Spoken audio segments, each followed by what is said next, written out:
भेटलास तू. भाग 5. हेमा रावीच्या रूममध्ये जाते. रावी, काय चालले आहे तुझं? तुला तरी कळतंय का? रावी टेन्शनमध्ये. कशाबद्दल बोलतेस मम्मा तू? कशाबद्दल म्हणजे? तुझ्या लग्नाबद्दल. तू नीलला दोनदा भेटलीस, पण अजूनही तू तुझा निर्णय आम्हाला सांगितलेला नाहीस. मम्मा, हे तू ऐकून घे एकदा माझे. निर्णय तर सोडच रावी, नील कसा आहे हे सुद्धा तू अजून बोलली नाहीस. तुझं चालू काय आहे? आम्हाला कळायला पाहिजे ना. तुला खेळ वाटत आहे का सगळे? नाही ना घेता येत डिसिजन मला मम्मा.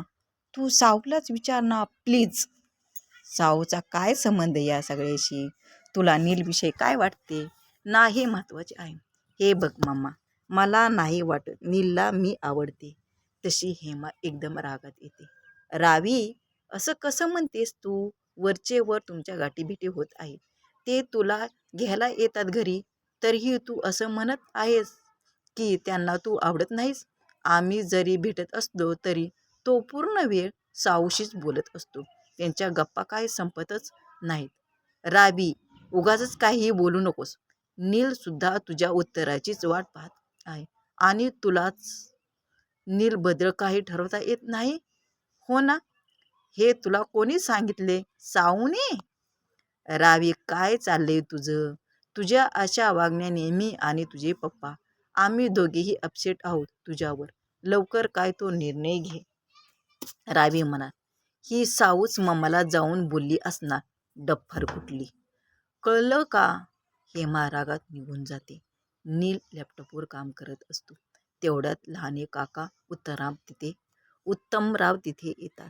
नील काकांचा खूप लाडका असतो. काकूचं कॅन्सरने निधन झालेले असते. त्यांना मुलबाळ नसल्यामुळे नीलच त्यांचा लाडका असतो, जीव की प्राण. ते येऊन बसतात. काका, तुम्ही इथे? पहिले ते तुझं दुकान बंद कर. दुकान? अरे तुझा लॅपटॉप बाबा, जेव्हा बघावं तेव्हा उघडून बसलेला असतो. तसे दोघेही खळखळून हसतात. काका, त्यांचा चेहराच पडतो. तुझा चेहरा तर मुलीसारखा झाला की. तुझ्या काकूचं तोंड आम्ही लग्नानंतर 2 दिवसांनी पाहिले.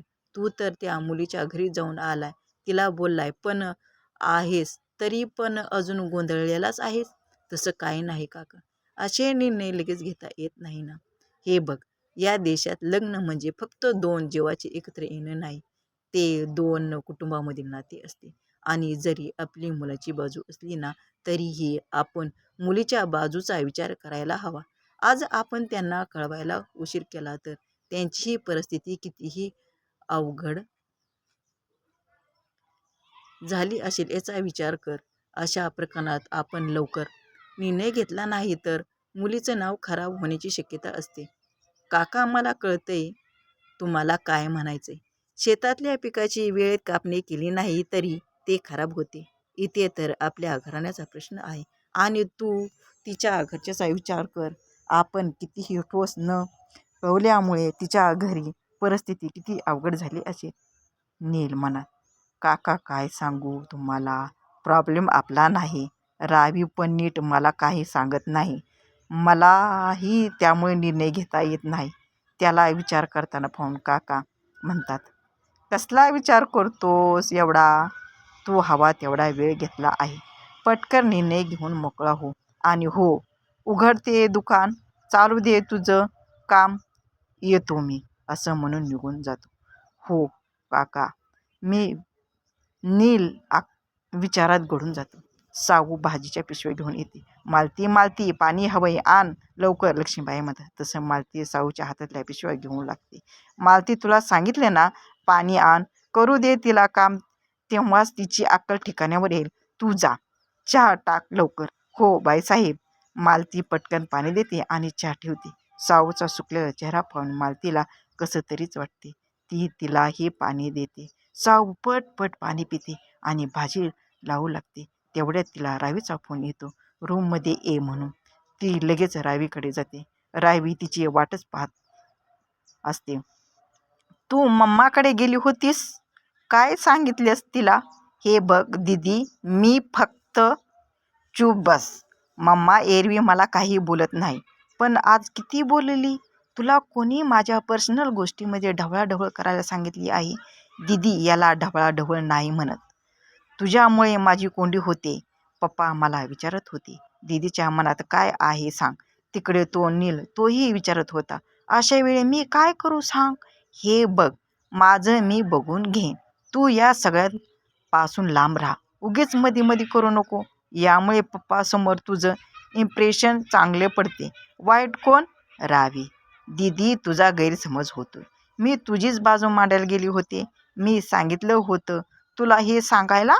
मम्माशी बोलण्याच्या अगोदर मला विचारलं का तू? माझी परमिशन घेतली होती का?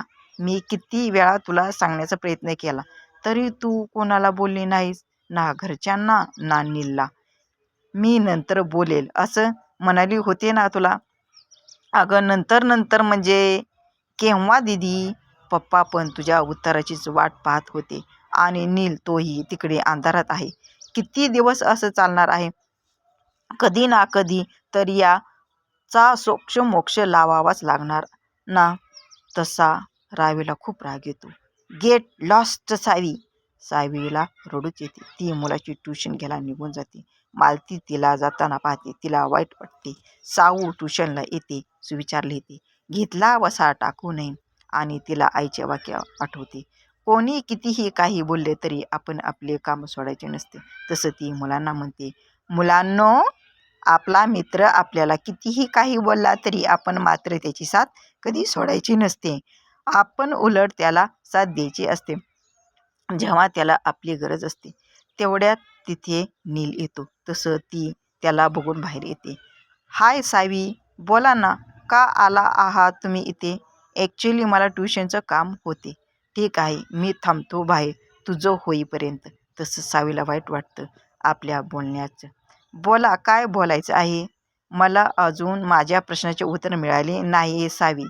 रावीने मला अजून ना एक फोन केलाय, ना काही मेसेज टाकला, ना भेटायला आली. तूच सांग मी काय करायला हवं?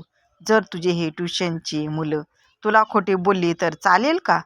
तू मात्र माझ्यापासून काहीतरी लपवत आहेस. मी ठरवलं तर आता घरी फोन करू शकतो. तुझ्या पप्पा किंवा आजीला बोलू शकतो. पण मला उगाच प्रॉब्लेम क्रिएट करायचे नाही. नील तुमचं बरोबर आहे. घरी फोन नका करू. पप्पा घरीही नाहीत. मी सावी दीदीला बोलते. मग तुम्हाला 2 दिवसात सांगते. 2 दिवस कळ काढा प्लीज. माझं ऐका. ठीक, मी तुझ्यावर विश्वास ठेवतो. येतो मी, असं म्हणून निघून जातो. कॉलेजमध्ये रावी श्रीची वाट पाहत असते. तसं पाहिले तर रावीची खूप दिवाणी असतात, पण तिला श्रीच आवडत असतो. तिचं लक्ष गेटवरच असते. तिने ME ला ॲडमिशन घेतली तेव्हापासून श्री तिला आवडायचा. तेवढ्यात तिची क्लासमेट नेत्रा येते. चल ना लेक्चरला. अगं श्रीची वाट पाहत आहे. थांब. अगं श्रीने तुला सांगितले नाही का? तो कालच सेमिनार अटेंड करण्यासाठी गेलाय. तो आउट ऑफ स्टेशन आहे. कमाल आहे, तुला काही म्हणाला नाही का? आमचे कालच बोलणं झाले तेव्हा तर नाही बोलला का काही. मग मला माहीत नाही तो तुला का नाही बोलला काही. बरं ठीक आहे, चल लेक्चर चालू होईल. नेत्रा जाते. श्री पन्ना तिच्या सगळ्या गोष्टी नेत्राला माहीत आहे, पण मला नाही. रावीला वाईट वाटते. ती घरी आल्यावर पण तिची चिडचिड होत असते. तेवढ्यात तिचा फोन वाजतो. ती बघते श्रीचा असतो. ती फोन उचलते. हॅलो रावी. ती बोलत नाही काही. शांत असते, अगदी रागात. सॉरी माय प्रिन्सेस. श्री तू पन्ना खूप दृष्ट आहेस. मला न सांगता गेलास. अगं राहू, महत्त्वाचं काम होतं त्यामुळे यावंच लागले इकडे. तुला सांगितलं होतं ना मी, मला ट्रॅव्हल अँड टूरमध्ये इंटरेस्ट आहे. त्या संदर्भात सेमिनार होता त्यामुळे आलो. तुला साधं मला इन्फॉर्मेन्स हे करावे वाटले नाही. एक मेसेज ॲट लिस्ट ही गोष्ट मला नेत्राकडून कळावी. म्हणजे मी एवढी इम्पॉर्टंट नाही तुझ्यासाठी?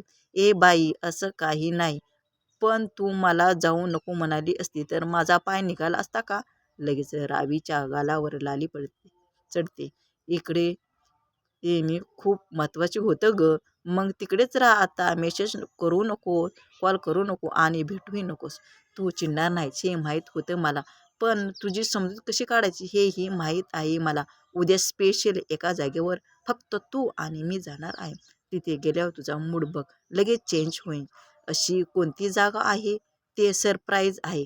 हा पण जागा अमेझिंग आहे हां.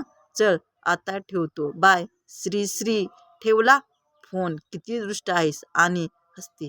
तितका चांगला पण. उद्या कुठे घेऊन जातो काय माहीत. कोणती जागा आहे? तिचा मूड पूर्ण चेंज होऊन जातो आणि ती लाजायला लागते, हसते.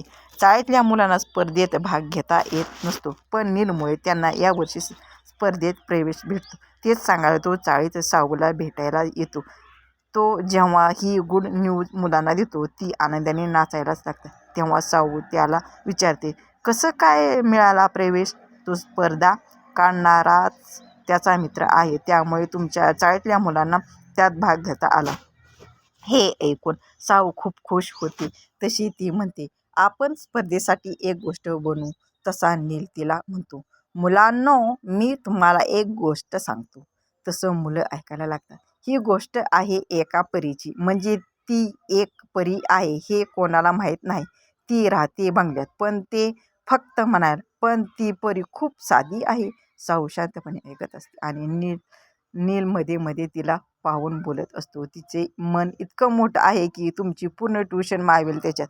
ती परी ना खूप कमी बोलते. तिच्या मनात काय चालू आहे ना कोणालाच काही कळत नाही. पण 2 शब्द मात्र तिला व्यवस्थित बोलता येतात.